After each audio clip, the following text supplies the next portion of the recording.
Hey, it's Stacy with Anxiety Detox. This week I want to talk about letting go. I'm up in the mountains with my family, and all these fall colors remind me that our lives have seasons, and one important part of our lives is letting go. We can let go of anything that doesn't serve us anymore, like relationships or bad habits.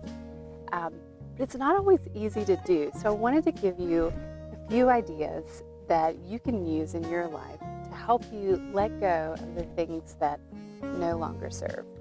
When we let go of things that don't serve us anymore, we are making room for more of what we do want. It's one of the reasons it's so important and so crucial to look at the things in your life and ask yourself, is this really what I want? Is this helping me move towards my goals of the way I want to feel or what I want to accomplish in my life? 3 things that you can do to let go of something. And I thought it would be easier if I gave an example. So let's say you wanted to let go of the terrible habit of gossiping.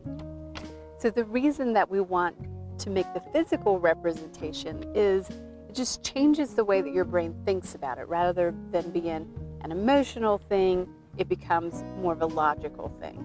And the other reason is because of the awareness, right? We can't let go of something if we're not aware of it. So taking that time to really think it through and process what it is that we want to let go of really gives our brain that opportunity to start to look for solutions.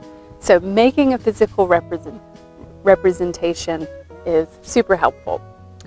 But then what I do with that representation is you let it go physically. So you could burn it in a fire. You can tear it into small bits and just throw it away. It doesn't have to be complicated, but just going through that act really is showing your brain, okay, we're taking these steps. We're moving forward in this way. The second thing that you can do is create an affirmation or something that you're going to say to yourself as sort of a reminder or an encourager to continue to let that go. So in our example with gossip, you might create an affirmation like, I choose to only say kind things about others, or I choose not to participate in gossiping about others.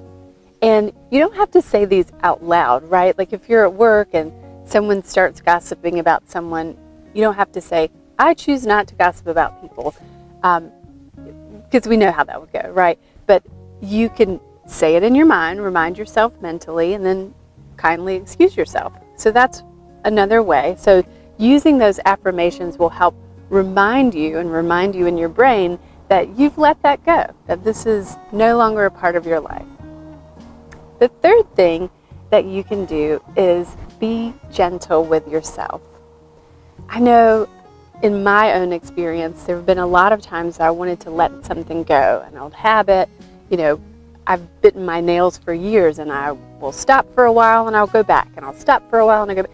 And so sometimes I get frustrated with myself, but really that frustration doesn't help you move towards your goals. It doesn't help you, live out the life that you want. And so what I would encourage you to do when you are, trying something new, letting go of an old way of life, is just be gentle with yourself.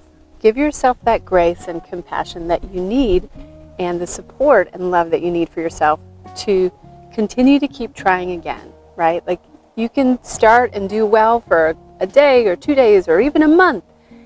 And then if you notice that you're picking up that old habit again, then you can just go back to your affirmation. I choose to let this go. I let this go. I choose to let this go. And you don't have to go into that negative spiral of beating yourself up for, not sticking with it or for making a mistake. I hope those ideas are helpful. I hope you have a fantastic week, and I'll see you next Thursday.